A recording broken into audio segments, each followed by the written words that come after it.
What happens to undelivered packages? Most people think the logistics process ends once a package leaves the warehouse, but in reality, one of the most expensive parts of e-commerce often begins after a failed delivery attempt. Every year, millions of packages across Europe are returned, delayed, or never successfully delivered. In e-commerce, return rates can reach 20 to 30% on average, and in some industries like fashion, even over 40%. And for brands selling online, undelivered shipments are not just a delivery issue.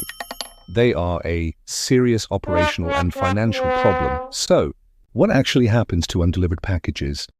Usually the process starts with a failed delivery attempt. The customer may not be home, the address may be incorrect, the parcel may be rejected, or the carrier may simply run out of delivery time during peak periods, and this happens more often than many brands expect.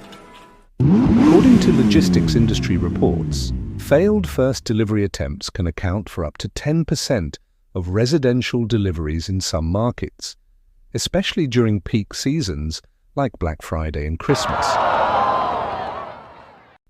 In many European countries, undelivered parcels are temporarily stored at local depots or pickup points. Customers usually have a limited number of days to collect them before the shipment is returned.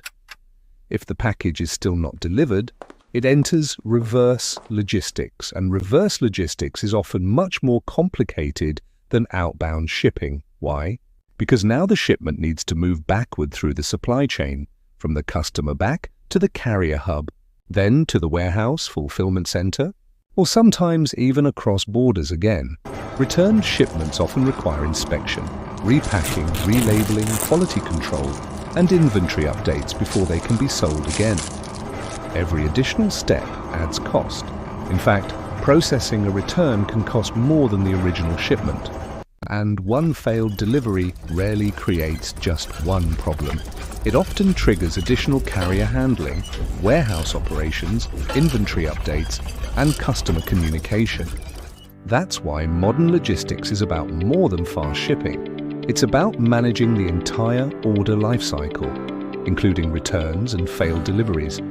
At Flex, we help e-commerce brands, Amazon sellers, and DTC companies manage fulfillment, shipping, and reverse logistics across Europe. Because in e-commerce, successful logistics is not only about fast delivery, it's about how efficiently you handle the problems when delivery doesn't go as planned. For more content about Amazon FBA, fulfillment, logistics operations, and scaling e-commerce brands in Europe, subscribe to the Flex channel.